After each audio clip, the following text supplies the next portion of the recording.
Hingað eru komin Mörður Árnason og Ragnheiður Ríkharðsdóttir. Við ætlum aðeins að fara yfir hérna pólitísku hlið á þessu. Það er náttúrulega hefur verið þessi umræða að þingið sé bara einhvern veginn á hliðarlínunni og svo er náttúrulega hitt, það er spurningin með stjórnarsamstarfið og mér virðist það Mörður Árnason að Samfylkingin sé orðin mjög þreytt í þessu stjórnarsamstarfi og líði mjög illa. Það er sterk undiralda í Samfylkingunni þetta stjórnarsamstarf og þessa atburði. Menn trúa og treysta ráðherrunum sínum en eru óánægðir með lítinn gangmála. Það eru liðnir 42-3 dagar síðan þetta hófst og það kemur ekkert út úr þessu. Sjálfstæðisflokkurinn, samstarfsflokkurinn virðist ekki hafa forystu hæfileika til þess að leiða þjóðina út úr þessum vanda eða benda á einhverjar lausnir. Það er ágreiningur innan Sjálfstæðisflokksins hvert á að fara og manni sýnist að frá upphafi hafi verið svona tveir pólar, annars vegar Samfylkingin og einhver hluti af Sjálfstæðisflokknum sem vildi fara í ákveðna átt.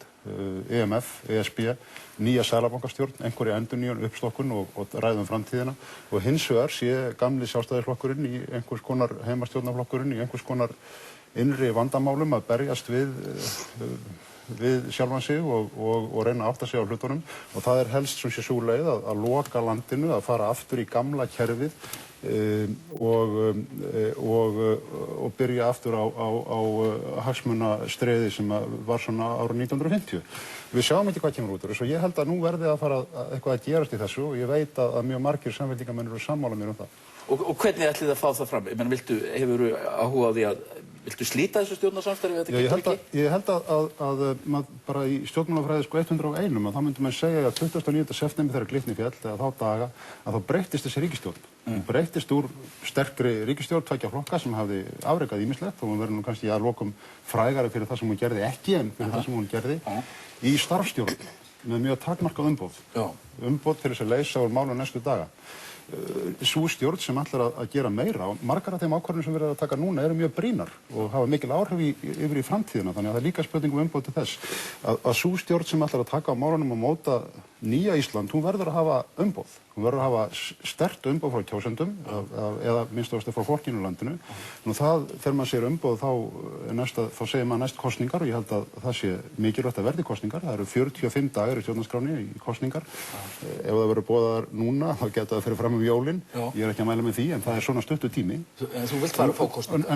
En hugsanlegt er auðvitað að hægt sé að fá ný ríkisstjórn geti fengið umboð með öðrum hætti. Það að hún sé nógu breið sem sé til þess að hafa það umboð eða að hún bjóði landsmönnum upp á stefnu sem greinilega fær þær viðtökur að það umboð fæst. Sú ríkisstjórn getur, nú kemur verkfræðin í þetta og ég ætla ekki að fara að taka fram fyrir hendurnar á þeim sem hafa mitt traust til þess að annast á verkfræði. En svo ríkisstjórn gæti þess vegna verið ríkisstjórn þessara tveggja flokka. En þá er það að vera með nýja stjórnarsáttmála, breytta verkaskiptingu og helst nýja mannskap að einhverju leyti. Helst nýja mannskap. Eru sannlega að fara í ríkisstjórn með hluta af Sjálfstæðisflokk? Nú ætla ég ekki að fara að kljúfa Sjálfstæðisflokkinn í beinni útsendingu. Nei, Sjálfstæðisflokkurinn hefur klofnað. Enda óvinnu geði voru fulltrúi hans hérna við hliðina. Já, en svo er náttúrulega má hugsa sér stjórn sem samanstendur af stjórnarandstöðuflokkunum með Framsókn eða stjórnarandstöðuflokkum. Mér finnst það mikilvægi þessu þegar maður hugsa þetta. Þá var maður auðvitað að hugsa ég þetta sem samfylkingarmaður. Maður á líka að hugsa, fyrst og fremst að hugsa þetta býtu hvað er rökrétt að gera fyrir hagsmuni Íslands, fyrir hagsmuni þjóðarinnar.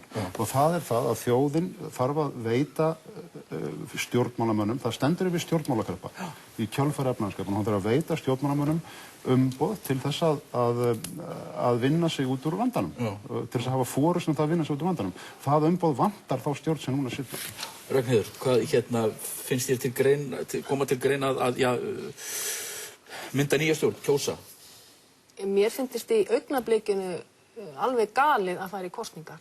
Þó ég geri mig fulla grein fyrir því að margur sé reiður og vilji kosningar. En ég er ekki sama sinnum svo Mörður og mér finnst afar einkennilegt að segja hér og nú að þessi stjórn sem hefur 43 manna meirihluta, ef að hún getur ekki tekið á skarið í þeirri efnahagsóreiðu sem við búum við, þá sé ég ekki hver ætti að gera það. Og það eins og Mörður Árnason gerir hér að þetta sé vegna innanflokks átaka í Sjálfstæðisflokknum, það er bara rangt. Sjálfstæðisflokkurinn og Samfylkingin sitja í þessari ríkisstjórn, þeir bera sameiginlega ábyrgð á því sem að verið er að gera og þeir verða að axla hana, þeir sem þar sitja. Bæði við þingmenn Sjálfstæðisflokksins, þingmenn Samfylkingarinnar og ráðherrar beggja flokka. Það ekki hægt að varpa ábyrgðinni yfir á annan aðilann og tala heimastjórnarflokk síðan og aðstæður. En kemur til greina frá þínum bæjardyrum séð að Sjálfstæðisflokkurinn fari og reynir beinlínis að breyta stefnu. Það kannski 2 mál sem mann horfa á og þú hefur nú eiginlega tæft á þeim báðum. Það annars vegar að þið myndu taka í það að það yrði farið í aðildarviðræður við ESB. Og hins vegar að Seðlabankastjórinn er látið fara. Nú náttúrulega kom í gær fréttir það að Seðlabankastjórinn hefði haft í hótunum við bankastjóra stærsta banka sem að fella bankan einhvern tímann í fyrra og það er náttúrulega, þetta er einhvern veginn hlaðast, þetta bætist bara við syndaregistrið.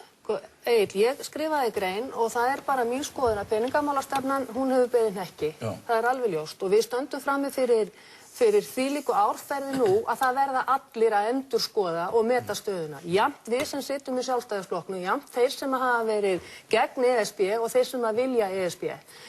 Og þegar ég hef sagt að stjórn Seðlabankans eigi að víkja vegna þess að hún hefur ekki axlað ábyrgð. Háir stýrivextir undanfarið hafa ekki verið til að slá á þenslu, heldur eingöngu til þess að gera fyrirtækjum og fólkinu í landinu erfiðara fyrir.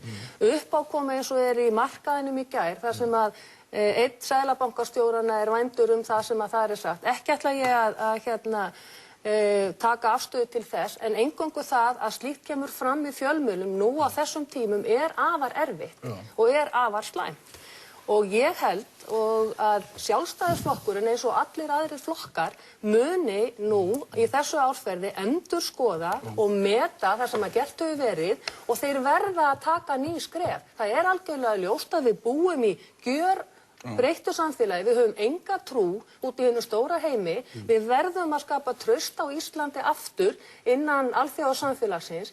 Ef við ætlum að horfa til þess að byggja hér upp öflugt atvinnulíf og vera hér aftur með öfluga fjármálakerfi, þá þurfum við traust á gjaldmiðli og traustið á krónunni er ekki fyrir hendi. Ok, þannig að þú ert að tala um evruna eða annan gjaldmiðil og að láta Seðlabankastjórann fara.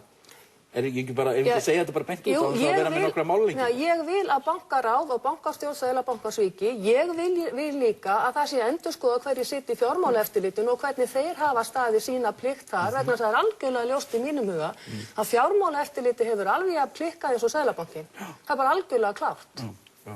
Það er annað sem hefur komið upp, það er þetta, og það var nú eiginlega held ég umræða sem bara fólk fagnaði hérna þegar þingmenn risu loksins upp og sögðu við viljum ekki heldur lengur láta koma svona fram við okkur vegna þess að það er ekki að tala við okkur, við erum ekki með, við erum bara á hliðarlínu og það er nú lengi verið rætt út í samfélaginu hvað þingið er áhrifalítið og ég meina þetta var bara einhvern veginn komið tími til og þetta er náttúrulega eitthvað sem verður að breytast.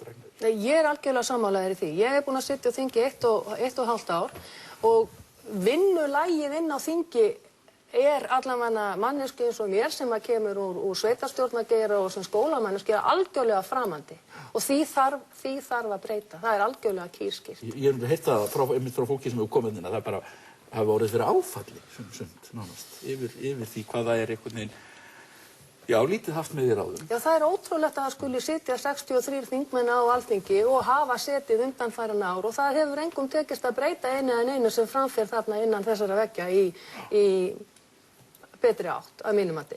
Já. Þetta er náttúrulega ömurleikinn uppmálaður. Ég kom inn á þingum daginn og þá var ég svo heppinn eða óheppinn að það var kjördæmavika en það voru svona 2 eða 3 dagar sem ég náði og þá var verið að tala um sóknargjöld og frídaga að vori. Og þannig. Jan Eriksson sem hér var á hann tók fótboltaleikjalýsinguna og sem er nú svolítið sniðuð. Við höfum aðalega verið í sjávarútvegsmálunum sem við upp og varum í íþróttirnar. Það lið sem að hér hefur verið stendur uppi með 14-2 tap í landsleiknum. Síðan og inn á við það náttúrulega erfitt en út á við þýðir náttúrulega það býtur þetta fólk kann ekkert, getur ekkert og er ekkert að gera neitt.